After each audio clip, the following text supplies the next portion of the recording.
الحمد لله رب العالمين والصلاة والسلام على النبي الكريم وعلى آله وأصحابه أجمعين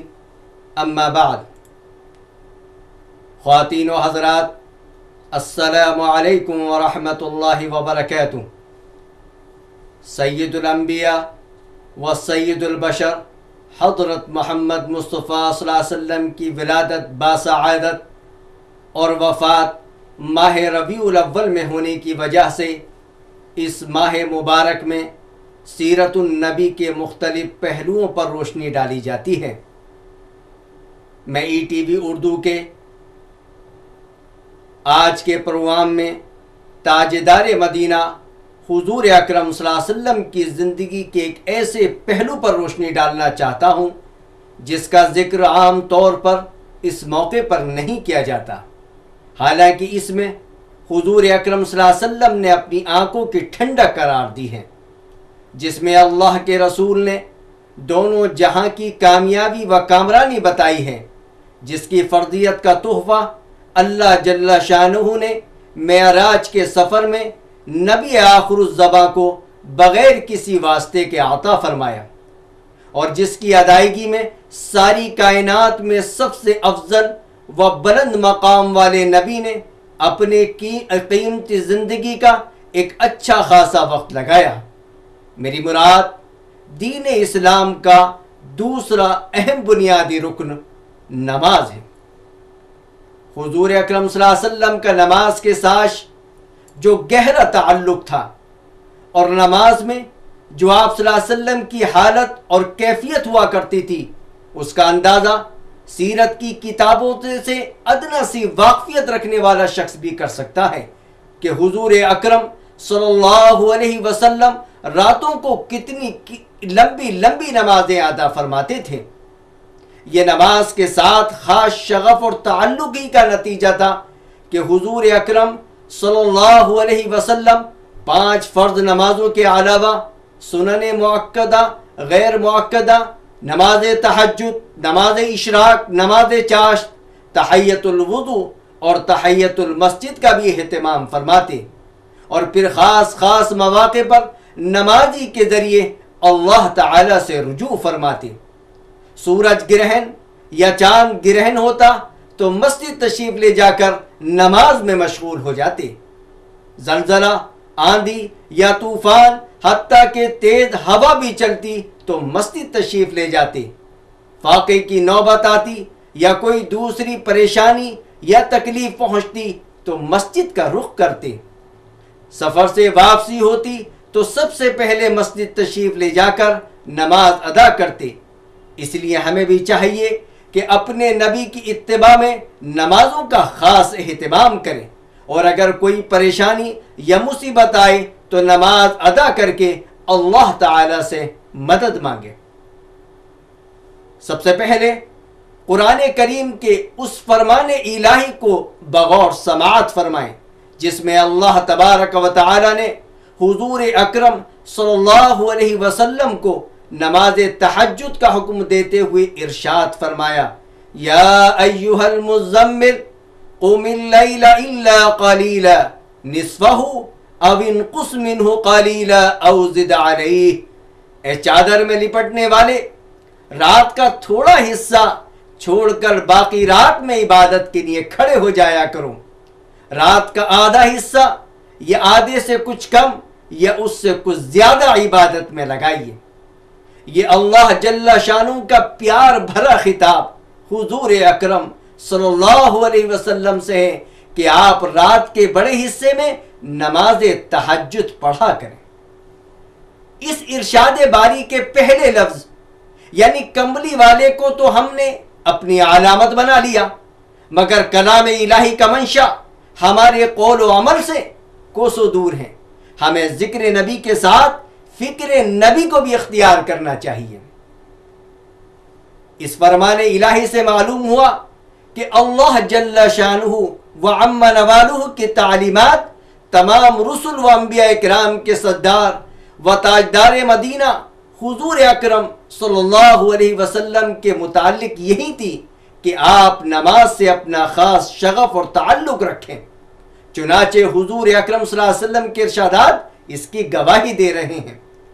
حضور اکرم صلی اللہ علیہ وسلم نے ارشاد فرمایا، میری آنکھوں کی ٹھنڈک نماز میں رکھی گئی ہے۔ اسی طرح جب نماز کا وقت ہوتا تو آپ صلی اللہ علیہ وسلم مسجد نبوی کے مؤذن حضرت بلال رضی اللہ عنہ سے ارشاد فرماتے، ارہنا بہا یا بلال، ارہنا بہا یا بلال، اے بلال اٹھو، نماز کا بندوبست کر کے ہمارے دل کو چین اور آرام پہنچاؤ۔ حضور اکرم صلی اللہ علیہ وسلم کا نماز کے ساتھ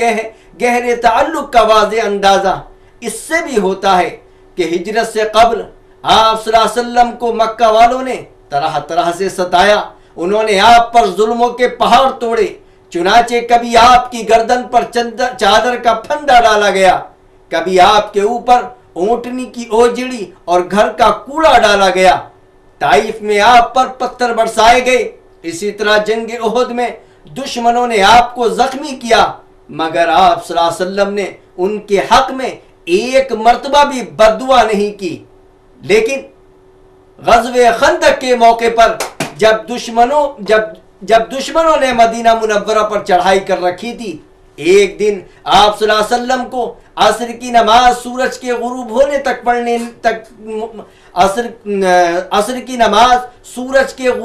تک پڑھنے کی مہلت نہیں ملی، تو آپ صلی اللہ علیہ وسلم نے ان دشمنان اسلام کے لیے اتنی سخت بددعا دی کہ ایسی سخت بددعا کسی دوسرے موقع پر آپ صلی اللہ علیہ وسلم نے نہیں دی۔ چنانچہ آپ صلی اللہ علیہ وسلم نے ارشاد فرمایا، شغلونا عن الصلاة الوسطى صلاة العصر ملأ اللہ قبورہم وبیوتہم نارا، ملأ اللہ بیوتہم وقبورہم نارا۔ ان لوگوں نے ہمیں عصر کی نماز نہیں پڑھنے دی، اللہ ان کے گھروں اور ان کی قبروں کو آگ سے بھر دے۔ ام المؤمنین حضرت عائشہ رضی اللہ عنہا فرماتی ہیں کہ حضور اکرم صلی اللہ علیہ وسلم رات کو قیام فرماتے، یہاں تک کہ آپ کے پاؤں مبارک پر ورم آ جاتا، یہاں تک کہ آپ صلی اللہ علیہ وسلم کے پاؤں مبارک پر ورم آ جاتا۔ میں نے عرض کیا، یا رسول اللہ، آپ کے تمام اگلے پچھلے گناہ اگر ہوتے بھی تو معاف کر دیے گئے ہیں، آپ ایسا کیوں کرتے ہیں؟ آپ صلی اللہ علیہ وسلم نے ارشاد فرمایا، کیا میں اپنے پروردگار کا شکر گزار بندہ نہ بنوں؟ حضرت عطا رحمت اللہ علیہ فرماتے ہیں کہ میں نے حضرت عائشہ رضی اللہ عنہا سے عرض کیا کہ حضور اکرم صلی اللہ علیہ وسلم کی کوئی عجیب بات جو آپ نے دیکھی ہو وہ سنا دیں۔ حضرت عائشہ رضی اللہ عنہا نے فرمایا کہ حضور اکرم صلی اللہ علیہ وسلم کی کون سی بات عجیب نہ تھی۔ ایک رات میرے پاس تشریف لائے، میرے ساتھ لحاف میں لیٹ گئے، پھر فرمانے لگے، چھوڑو، میں تو اپنے رب کی عبادت کروں۔ یہ فرما کر بستر سے اٹھے، وضو فرمایا، پھر نماز کے لیے کھڑے ہو گئے اور رونا شروع کر دیا، یہاں تک کہ آنسو سینے مبارک تک بہنے لگے۔ پھر رکوع فرمایا، اس میں بھی اسی طرح روتے رہے، پھر سجدہ فرمایا، اس میں بھی اسی طرح روتے رہے، پھر سجدے سے اٹھے اور اسی طرح روتے رہے، یہاں تک کہ حضرت بلال رضی اللہ عنہ نے صبح کی نماز کے لیے آواز دی۔ میں نے عرض کیا، یا رسول اللہ، آپ اتنا کیوں رو رہے ہیں جبکہ آپ کے اگلے پچھلے گناہ اگر ہوتے بھی تو اللہ تعالیٰ نے معاف فرما دیے ہیں؟ آپ صلی اللہ علیہ وسلم نے ارشاد فرمایا، تو کیا پھر میں شکر گزار بندہ نہ بنوں، اور میں ایسا کیوں نہ کروں جبکہ آج رات مجھ پر ان فی خلق السماوات والارض واختلاف اللیل والنہار لآیات لأولی الالباب الذین یذکرون اللہ قیاما وقعودا وعلی جنوبہم سے سورہ آل عمران کے ختم تک کی آیات نازل ہوئی ہیں۔ حضرت حذیفہ رضی اللہ عنہ فرماتے ہیں کہ ایک رات میں حضور اکرم صلی اللہ علیہ وسلم کے پاس سے گزرا، آپ صلی اللہ علیہ وسلم مسجد میں نفل نماز پڑھ رہے تھے، میں بھی آپ صلی اللہ علیہ وسلم کے پیچھے نماز پڑھنے کھڑا ہو گیا، اور مجھے یہ خیال تھا کہ آپ صلی اللہ علیہ وسلم کو یہ معلوم نہیں کہ میں آپ کے پیچھے نماز پڑھ رہا ہوں؟ آپ نے سورہ بقرہ شروع فرمائی، میں نے اپنے دل میں کہا کہ 100 آیتوں پر رکوع فرمائیں گے، لیکن جب آپ صلی اللہ علیہ وسلم نے 100 آیتیں پڑھ لیں اور رکوع نہ فرمایا تو میں نے سوچا کہ 200 آیتوں پر رکوع فرمائیں گے، مگر 200 آیتوں پر بھی رکوع نہ فرمایا تو مجھے خیال ہوا کہ سورہ کے ختم پر رکوع فرمائیں گے۔ جب آپ صلی اللہ علیہ وسلم نے سورہ ختم فرما دی تو اللہم لک الحمد 3 مرتبہ پڑھا، پھر سورہ آل عمران شروع فرما دی، تو میں نے خیال کیا کہ اس کے ختم پر تو رکوع فرما ہی لیں گے۔ حضور اکرم صلی اللہ علیہ وسلم نے یہ سورہ ختم فرمائی لیکن رکوع نہیں فرمایا، اور 3 مرتبہ اللہم لک الحمد پڑھا، پھر سورہ مائدہ شروع فرما دی۔ میں نے سوچا کہ سورہ مائدہ کے ختم پر رکوع فرمائیں گے، چنانچہ آپ صلی اللہ علیہ وسلم نے سورہ مائدہ کے ختم پر رکوع فرمایا، تو میں نے آپ صلی اللہ علیہ وسلم کو رکوع میں سبحان ربی العظیم پڑھتے سنا، اور آپ اپنے ہونٹوں کو ہلا رہے تھے، جس کی وجہ سے میں سمجھا کہ آپ صلی اللہ علیہ وسلم اس کے ساتھ کچھ اور بھی پڑھ رہے ہیں۔ پھر آپ صلی اللہ علیہ وسلم نے سجدہ فرمایا اور میں نے آپ کو سجدے میں سبحان ربی الاعلی پڑھتے سنا، اور آپ اپنے ہونٹوں کو ہلا رہے تھے، جس کی وجہ سے میں سمجھا کہ آپ اس کے ساتھ کچھ اور بھی پڑھ رہے ہیں جس کو میں نہیں سمجھ رہا تھا۔ پھر دوسری رکعت میں سورہ انعام شروع فرمائی تو میں آپ صلی اللہ علیہ وسلم کو نماز پڑھتے ہوئے چھوڑ کر چلا گیا، کیونکہ میں مزید رسول اللہ صلی اللہ علیہ وسلم کے ساتھ نماز پڑھنے کی ہمت نہ کر سکا۔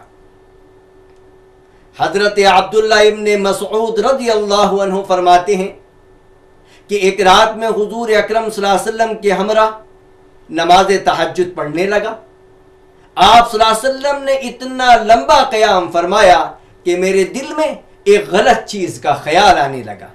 پوچھا گیا کہ کس چیز کا خیال آنے لگا تو حضرت عبداللہ بن مسعود رضی اللہ عنہ نے فرمایا کہ خیال آیا کہ بیٹھ جاؤں یا نماز کو چھوڑ دوں، کیونکہ میں حضور اکرم صلی اللہ علیہ وسلم کے ساتھ اتنی لمبی نماز پڑھنے کی ہمت نہیں کر پا رہا تھا۔ حضرت عبداللہ بن شخیر رضی اللہ عنہ فرماتے ہیں کہ میں نے حضور اکرم صلی اللہ علیہ وسلم کو نماز پڑھتے ہوئے دیکھا، آپ کے سینے مبارک سے رونے کی ایسی مسلسل آواز آ رہی تھی جیسے چکی کی آواز ہوتی ہے۔ حضور اکرم صلی اللہ علیہ وسلم اپنی نفل نماز میں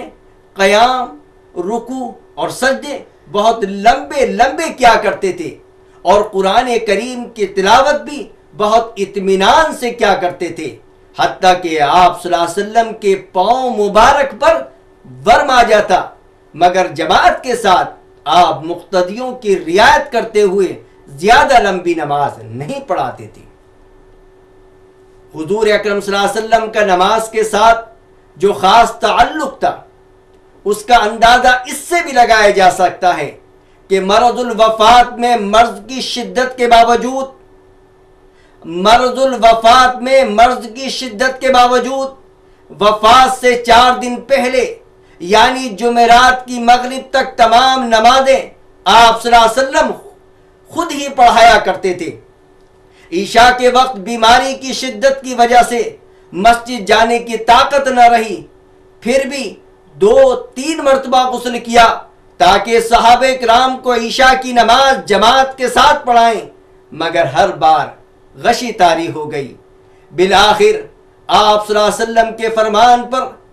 خلیفہ اول حضرت ابو بکر صدیق رضی اللہ عنہ نے نماز پڑھائی۔ ہفتہ یا اتوار کو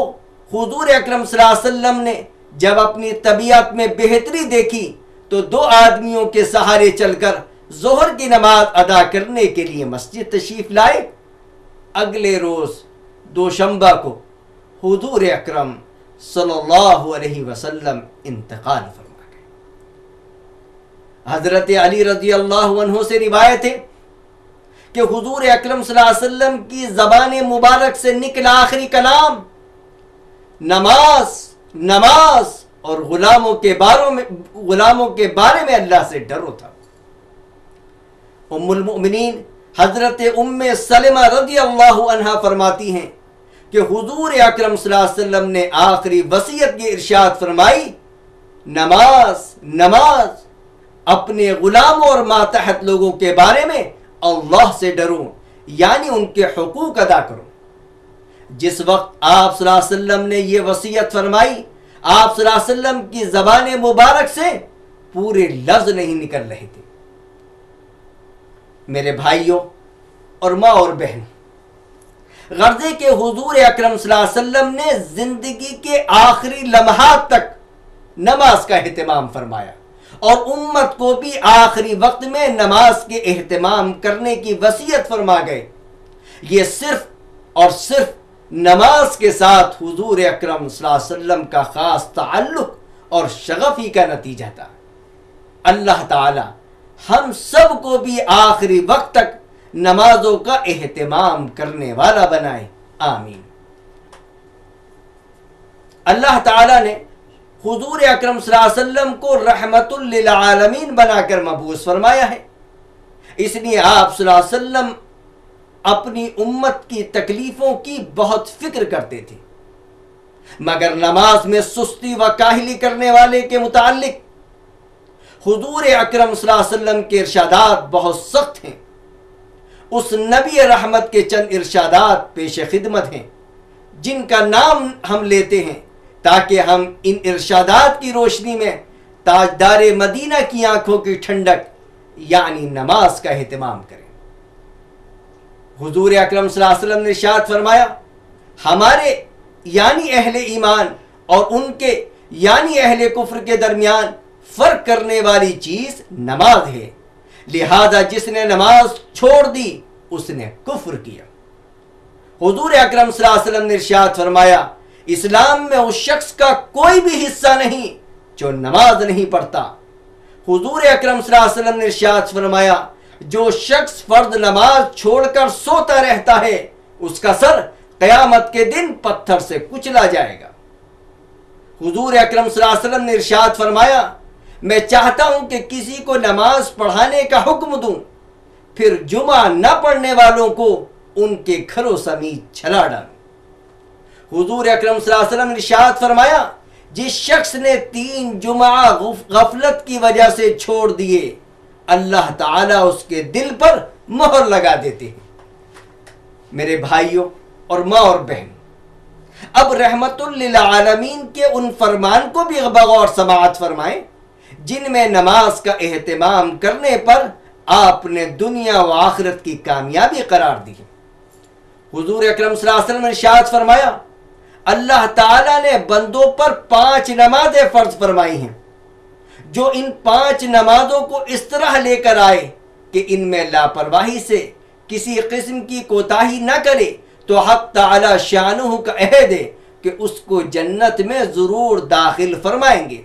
اور جو شخص ایسا نہ کرے تو اللہ تعالیٰ کا کوئی عہد اس سے نہیں، چاہے اس کو عذاب دیں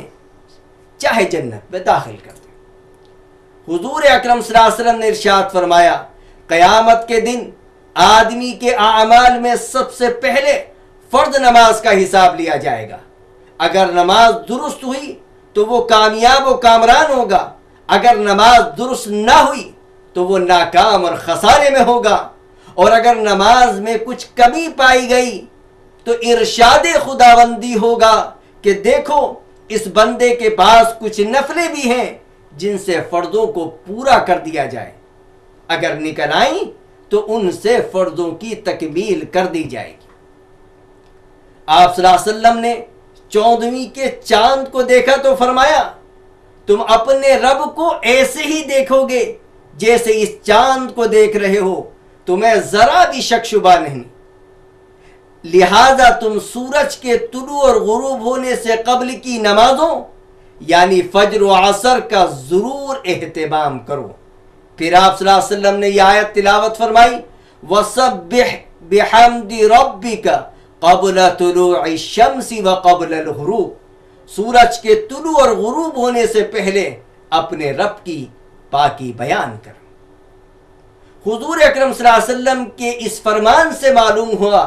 کہ نمازوں کی پابندی، خاص کر فجر و عصر کی نمازوں کے اہتمام سے جنت میں اللہ تبارک و تعالی کا دیدار ہوگا، جو جنت کی نعمتوں میں سے سب سے بڑی نعمت ہے۔ نبی آخر الزماں حضور اکرم صلی اللہ علیہ وسلم کی تعلیمات کے مطابق مرد حضرات کو فرض نماز جماعت کے ساتھ ہی پڑھنی چاہیے۔ حضور اکرم صلی اللہ علیہ وسلم نے ارشاد فرمایا، مجھے اس ذات کی قسم جس کے ہاتھ میں میری جان ہے، میں نے کئی مرتبہ ارادہ کیا، تاجدار مدینہ کا فرمان بغور سماعت فرما لیں، مجھے اس ذات کی قسم جس کے ہاتھ میں میری جان ہے، میں نے کئی مرتبہ ارادہ کیا کہ لکڑیاں اکٹھی کرنے کا حکم دوں اور ساتھ ہی نماز کے لیے اذان دینے کا حکم دوں، پھر کسی آدمی کو نماز کے لیے لوگوں کا امام مقرر کر دوں اور خود ان لوگوں کے گھروں کو جا کر آگ لگا دوں جو جماعت میں شریک نہیں ہوتے۔ نبی رحمت صلی اللہ علیہ وسلم نے فرض نماز کے ساتھ وتر، سنن و نوافل کے اہتمام کی ترغیب دی ہے اور ان کے خاص فضائل بیان فرمائے ہیں۔ حضرت ام حبیبہ رضی اللہ عنہا سے روایت ہے کہ انہوں نے رسول اللہ صلی اللہ علیہ وسلم کو ارشاد فرماتے ہوئے سنا، جس شخص نے دن رات میں 12 رکعتیں پڑھی جو کہ فرض نہیں ہیں، اس کے لیے جنت میں ایک گھر بنا دیا گیا۔ حضرت ابو ہریرہ رضی اللہ عنہ سے روایت ہے کہ حضور اکرم صلی اللہ علیہ وسلم نے ارشاد فرمایا، فجر کی 2 رکعات یعنی سنت نہ چھوڑو اگرچہ گھوڑوں سے تم کو رون دیا جائے۔ فجر کی 2 رکعات سنت نہ چھوڑو اگرچہ گھوڑوں سے تم کو رون دیا جائے۔ حضرت ابو ہریرہ رضی اللہ عنہ فرماتے ہیں کہ مجھے میرے خلیل حضور اکرم صلی اللہ علیہ وسلم نے 3 باتوں کی وصیت فرمائی، ہر مہینے 3 دن کے روزے رکھنا، اشراق کی 2 رکعت نماز ادا کرنا اور سونے سے پہلے وتر کی نماز پڑھنا۔ میرے بھائیوں اور ماں اور بہن، کہ غرضے کہ حضور اکرم صلی اللہ علیہ وسلم کا نماز سے شغف اور تعلق اتنا زیادہ تھا کہ ساری کائنات میں سب سے افضل و اعلیٰ حضور اکرم صلی اللہ علیہ وسلم کی قیمتی زندگی کا اچھا خاصا وقت اللہ جل شانہ کے سامنے قیام، رکوع اور سجدے کی حالت میں گزرا۔ اللہ تعالی ہم سب کو حضور اکرم صلی اللہ علیہ وسلم سے سچی محبت کرنے والا، آپ صلی اللہ علیہ وسلم کی پاک سنتوں پر عمل کرنے والا اور نبی رحمت کی آنکھوں کی ٹھنڈک یعنی نماز کا اہتمام کرنے والا بنائے۔ آمین۔ السلام علیکم ورحمۃ اللہ وبرکاتہ۔